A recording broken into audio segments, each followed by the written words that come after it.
Bienvenue sur BK Podcast. Je suis très heureux de vous savoir nombreux en train de regarder des vidéos que nous publions ici. Je m'appelle Bruno Kalubwende et aujourd'hui, je vais revenir sur l'inauguration du président Donald Trump comme le 47e président des États-Unis et ça sera la 60e inauguration consécutive qui a eu lieu aujourd'hui le 20 décembre à Washington, D.C.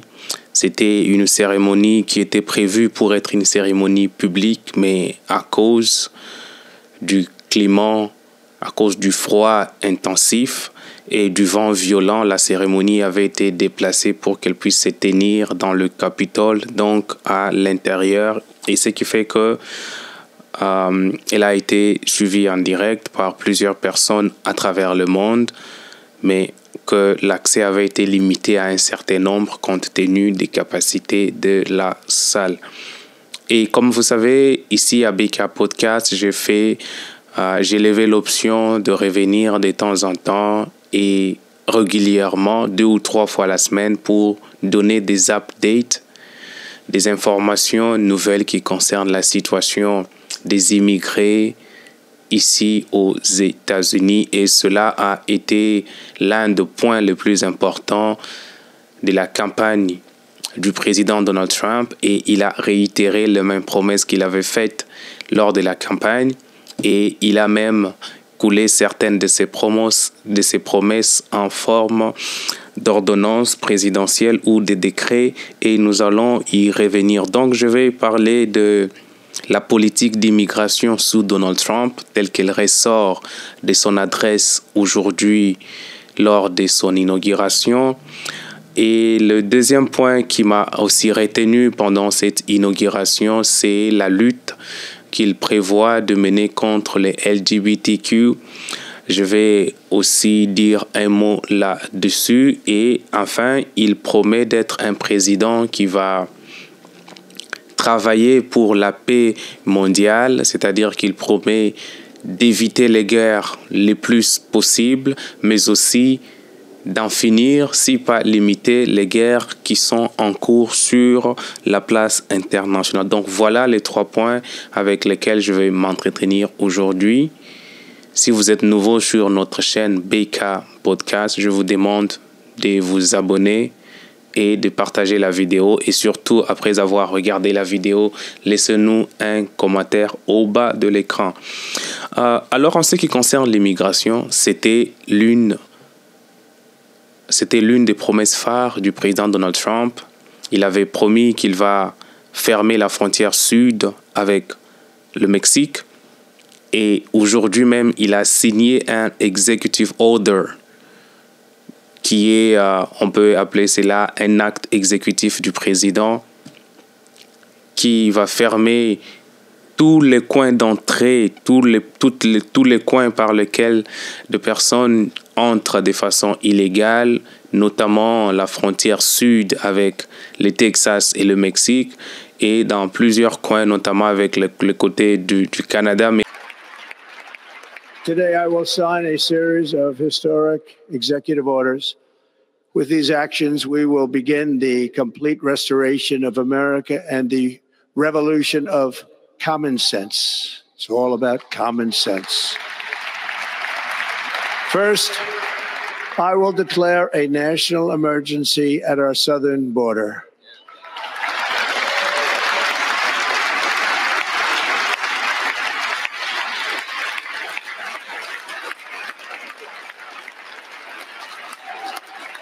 Donc, il a signé aujourd'hui un décret pour la fermeture, j'allais dire, des frontières sud, ici, à côté du Texas et le Mexique.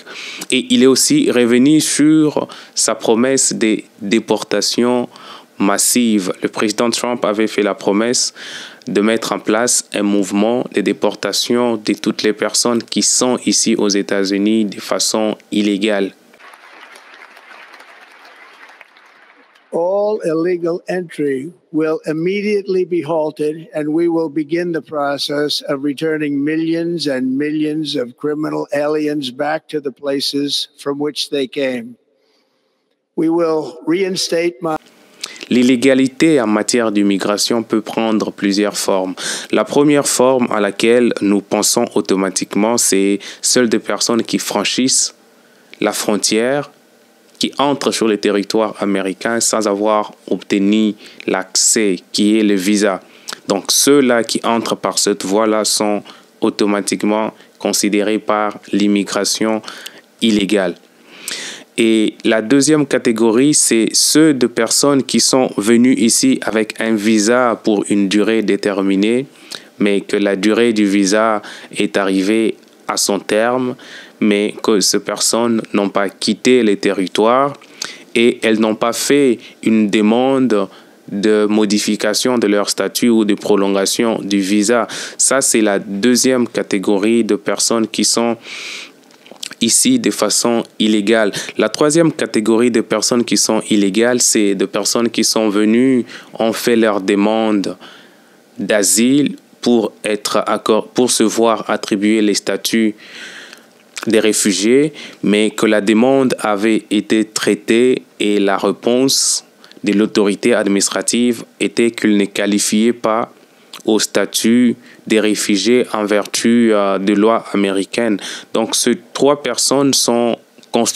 groupes de personnes constituent essentiellement ceux des immigrés qui sont ici de façon illégale. Et tous ceux-là seront concernés par les mouvements ou les opérations de déportation massive dont les executive orders avaient été aussi signés aujourd'hui. Et il y a plusieurs États qui se sont portés garants, notamment à Oklahoma. Les gouverneurs de Oklahoma avaient déjà commencé à mobiliser ses troupes pour localiser toutes ces personnes qui sont en situation irrégulière et qui sont dans les systèmes pénitentiaires américains, dans l'État de Oklahoma. Ceux-là sont déjà visés par ces opérations et les gouverneurs de Oklahoma s'est déjà pointé disponible pour soutenir la logistique qui sera mise par le gouvernement central. Mais aussi, il y a le gouvernement de Texas qui s'est porté pour être le pilier ou l'État pilote dans ces efforts de déportation, puisque il faut rappeler que la plupart de ces personnes viennent par la frontière sud au travers du Texas. Et même sous le régime du président Biden, il y avait ces contractions entre le gouvernement fédéral et le gouvernement du Texas qui a résulté en telle sorte que la plupart des personnes qui entraient ici illégalement étaient mis dans les bus ou dans les trains pour être envoyés dans les cités sanctuaires telles qu'à New York, telles qu'à Chicago et aussi à Denver dans le Colorado et dans plusieurs autres villes. Mais c'était ces trois villes-là, New York, Denver et Chicago, qui étaient comme des cités sanctuaires qui non seulement mettaient des moyens pour aider ces personnes qui étaient en situation d'urgence, ces immigrés, mais qui s'étaient portés garant pour les recevoir et aussi les intégrer et mettre même des moyens, des logistiques importantes pour venir en aide à ces personnes qui viennent demander asile ici aux États-Unis. Et maintenant, avec le retour et la prestation de serment officiel du président Trump, ces opérations de déportation massive vont commencer de demain parce que le executive order ont déjà été signés. Ils sont entrés en vigueur dès aujourd'hui et toutes ces autorités étaient en train d'assister à la cérémonie, mais déjà de demain, le Border Czar avait promis de commencer ces déportations massives dans Illinois, à Chicago principalement. Donc, si vous êtes à Chicago, vous suivez ces émissions, sachez que Chicago a été notamment ciblée pour être l'une des villes dans lesquelles ces opérations de déportation massive vont se faire à grande échelle. Au-delà de la fermeture de la frontière avec le Mexique, il est revenu sur la déportation massive, mais aussi un autre point important de la politique d'immigration du président Trump, c'est la promesse qu'il fait de mettre fin au birthright citizenship. Birthright citizenship, c'est ce qui est généralement appelé comme le droit du sol, ou l'acquisition de la nationalité américaine par le simple fait de naître sur le territoire américain, quels que soient les statuts juridiques de vos parents.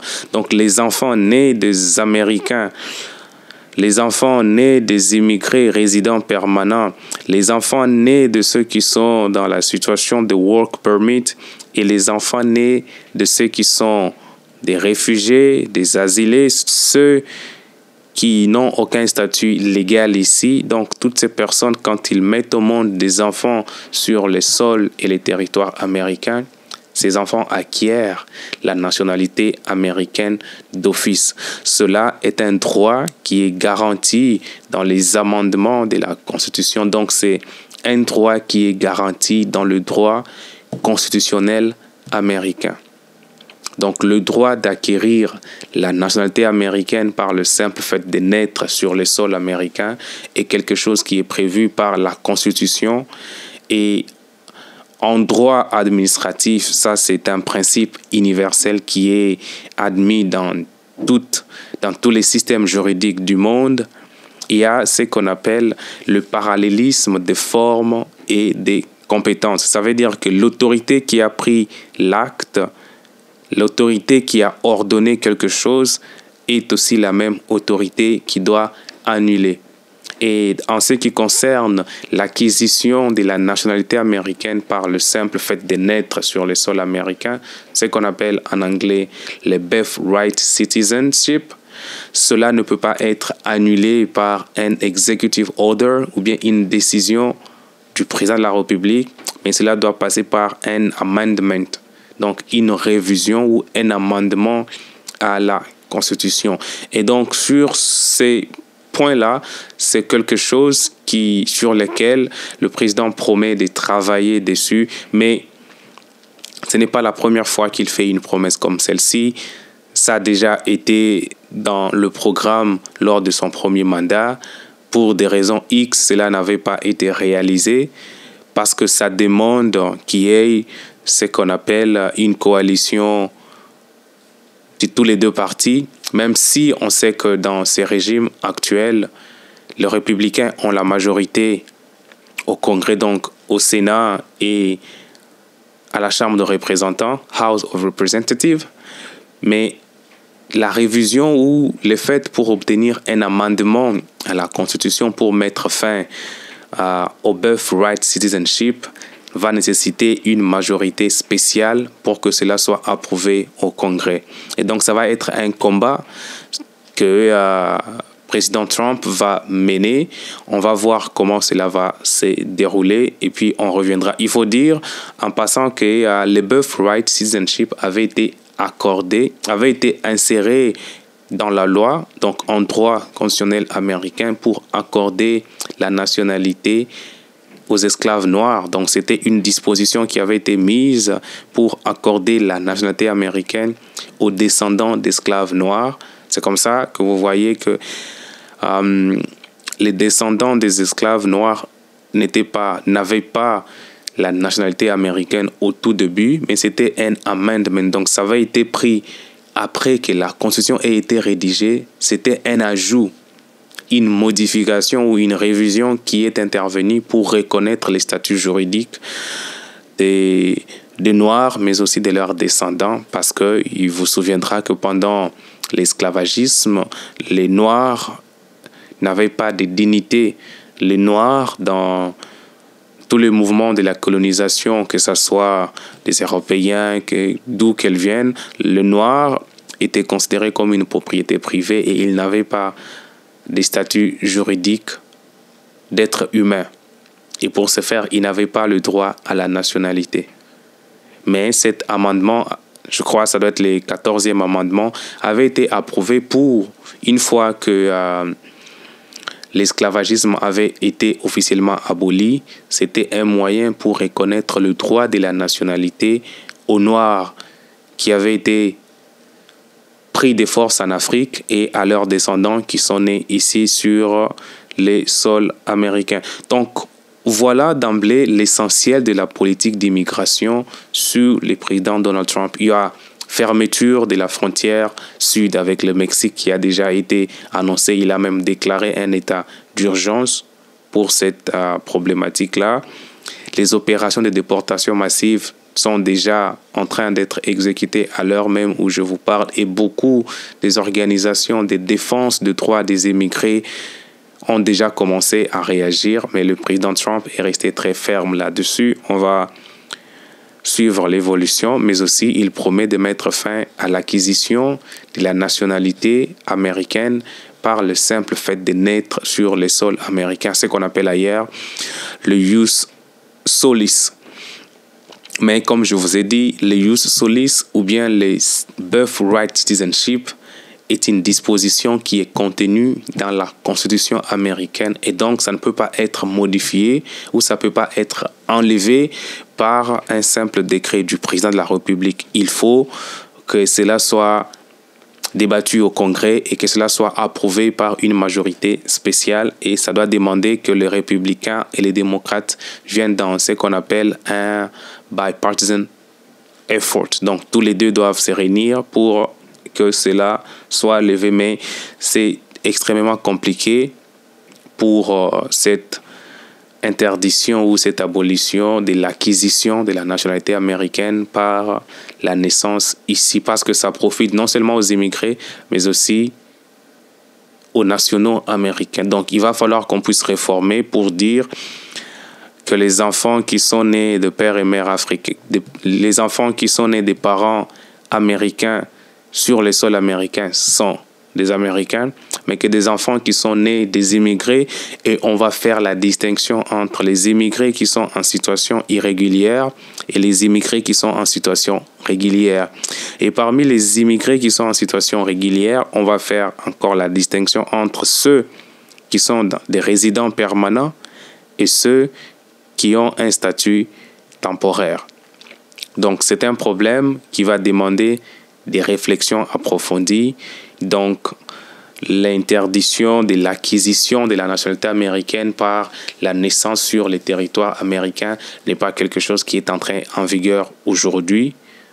Ça demande un amendement à la Constitution. Ça va être un processus long et ça va demander l'accord où les deux partis politiques s'associent pour décider de cela. Mais un autre point important, mis à part la politique d'immigration, l'autre point important qui m'a retenu personnellement, c'est les opérations ou la lutte que le président a engagée dès aujourd'hui même contre le mouvement LGBTQ.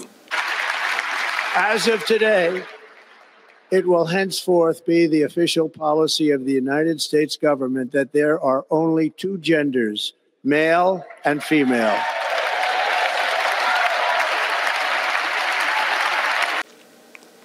Alors, avant d'aller très loin, je voudrais vous expliquer toutes ces lettres qui sont dans les LGBTQ, parce que si vous suivez aussi l'actualité ici aux États-Unis, on les appelle des Alphabet People ou bien des Rainbow Group. Alphabet People, c'est parce qu'ils s'identifient par un certain nombre de lettres de l'alphabet, ou the Rainbow Group, le Rainbow qui est juste l'arc-en-ciel, et ces mouvements ou cette idéologie s'identifient par leurs symboles et l'arc-en-ciel. Ils appellent cela aussi le Pride. Pride, c'est la fierté ou orgueil, mais ici, ça fait allusion essentiellement au sentiment de fierté de leur identité. Et le président Trump promet de lutter contre les LGBTQ. Alors, comme vous savez, dans les LGBTQ, vous avez les L, qui est un mouvement à part entière, et un groupe de personnes. Les L, ils représentent le lesbianisme. Le lesbianisme, c'est la pratique de rapport d'intimité ou de rapport sexuel entre femmes et femmes. C'est cela, c'est que représente la lettre L dans les LGBTQ. Et après, vous avez G. G, c'est pour les gays. Les gays sont des personnes qui sont attirées sexuellement vers les hommes. Donc, les LG sont dans la même catégorie qu'on appelle essentiellement les homosexuels parce qu'ils sont attirés par les personnes de leur sexe. Les lesbianismes, c'est femme avec femme, alors que les gays, c'est homme avec homme. Donc, voilà LG. Donc, on a L, G, B. Et les bi, c'est pour ceux qui sont les bisexuels. Les bisexuels, c'est ceux qui ne font pas la différence. Tantôt, ils sont attirés par les hommes, tantôt, ils sont attirés par les femmes. Donc, c'est un individu qui ne fait pas de différence par rapport à son orientation sexuelle. Aujourd'hui, il peut être amoureux d'une femme. Supposons que cette personne qui se trouve dans le groupe bi est une femme. Aujourd'hui, elle peut être amoureuse de son amie femme, ce qui est le lesbianisme. Et elle rompt après 6 mois, elle peut aller en relation amoureuse avec un homme. Donc, elle est bisexuelle, bisexual. Elle choisit, donc c'est quelqu'un qui accepte tous les deux sexes, qui ne fait pas de différence. Donc, on a parlé de LGBT. Et c'est essentiellement ici sur les T, les trans. Les transgenrismes, c'est ceux essentiellement contre ce mouvement que le président Trump, aujourd'hui dans son annonce, il a même déclaré qu'aujourd'hui, les sexes qui sont reconnus aux États-Unis, c'est mâle et femelle. Il n'y a plus de transgenres. Et cela est très important parce que il faut dire que les républicains sont des conservateurs. C'est un mouvement conservatiste qui conserve les valeurs qui sont héritées de la tradition de leurs ancêtres. Mais aussi, cette même tradition avait été influencée par le mouvement biblique de la réforme protestante. Un mouvement qui a mis en avant l'entrepreneuriat, la liberté d'expression, la liberté de penser, parce que le catholicisme, c'était que les abbés ou les prélats devaient penser à la place des brebis. Mais avec le mouvement des protestants, la liberté de réflexion était maintenant reconnue. Cette liberté de réflexion s'appliquait à tous les points, non seulement dans les domaines scientifiques, dans les domaines sociaux, mais aussi sur les plans religieux. Donc et puis un autre élément important du mouvement des transgenrismes, c'est que c'est une idéologie qui défend l'idée selon laquelle le genre ou le sexe est une notion fluide. C'est une notion qui n'est pas objective. Elle peut évoluer au fur de la vie. Donc vous avez quelqu'un qui naît femme et qui s'est toujours identifié comme femme dès le bas âge, et à un certain moment, à 25 ans, cette personne décide de faire la transition, de changer de sexe pour devenir homme. Et c'est essentiellement ces mouvements qui avaient été épinglés par le président Trump aujourd'hui, mais aussi lors de plusieurs annonces qu'il a faites, des discours, c'était essentiellement pour les trans, ceux qui font la transition. Et maintenant, il faut rétablir le bon sens selon lequel il n'existe que 2 genres. Cela est très important parce que même il y a quelque temps d'ici, il y avait des débats houlés à l'Assemblée nationale et au Sénat ici sur la définition de la femme. What is a woman? Si vous pouvez chercher cela sur YouTube, vous allez trouver sur Internet où des sénateurs font des débats. Ils ont du mal à s'entendre sur la définition de la femme. Et plusieurs personnes pensent que le transgenrisme est un trouble psychique parce que cela ne se conçoit pas qu'une personne normale puisse lever l'option de changer son genre ou de sexe. Avec cette décision du président Donald Trump, désormais sur les applications ou les formulaires qu'on va remplir, vous n'allez plus trouver la mention sur les sexes, vous allez juste trouver masculin ou féminin. Vous n'allez plus trouver les points où on vous dit autre. Donc cela est désormais interdit et c'est quelque chose qu'il convient de soulever parce que ça a créé beaucoup d'insécurité dans des familles où des enfants vont à l'école et ils reçoivent des idéologies répétitives jusqu'au bout d'un moment, l'enfant commence à dire que ceci n'est pas mon corps et je suis d'un autre genre, mais je suis attrapé dans ce corps qui ne m'appartient pas. Et cela a créé beaucoup de frustration dans des familles.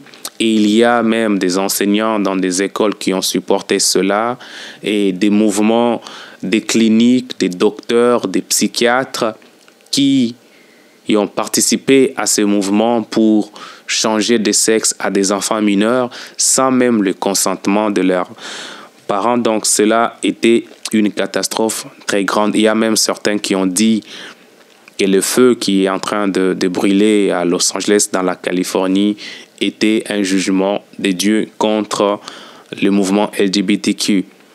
Et là, c'est une opinion qui avait été émise, mais dans tous les cas, désormais,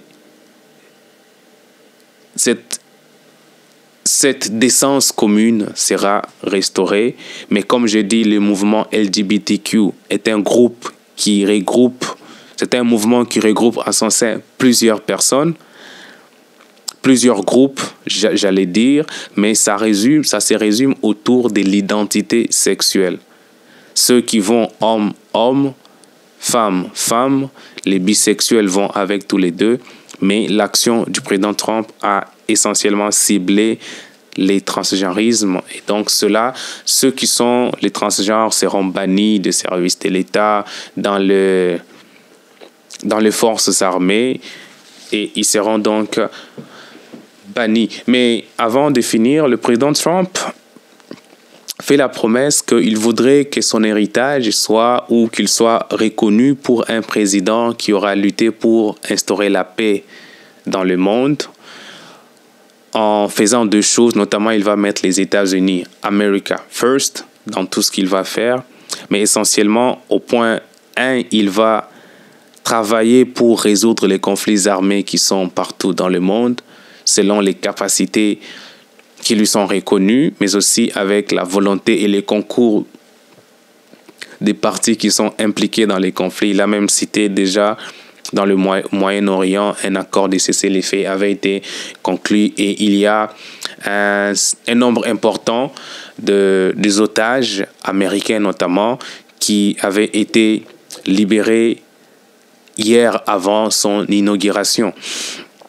Et il promet donc de travailler pour finir les guerres, mais il promet aussi de travailler en vue d'éviter que les États-Unis puissent entrer dans des guerres inutiles qui font dépenser des milliers de ressources qui peuvent aider à rebâtir les infrastructures ici aux États-Unis, mais aussi à profiter aux nationaux américains sur le sol américain. Donc voilà le point essentiel, donc l'immigration, LGBTQ, sa promesse de travailler pour la paix, mais effectivement, il est aussi revenu sur sa politique économique avec les tarifs, il va enlever la loi qui donnait des bénéfices ou la loi qui faisait la promotion de l'achat de véhicules électroniques. Et il promet aussi de mettre des programmes d'enlever la loi qui interdisait de creuser pour le pétrole.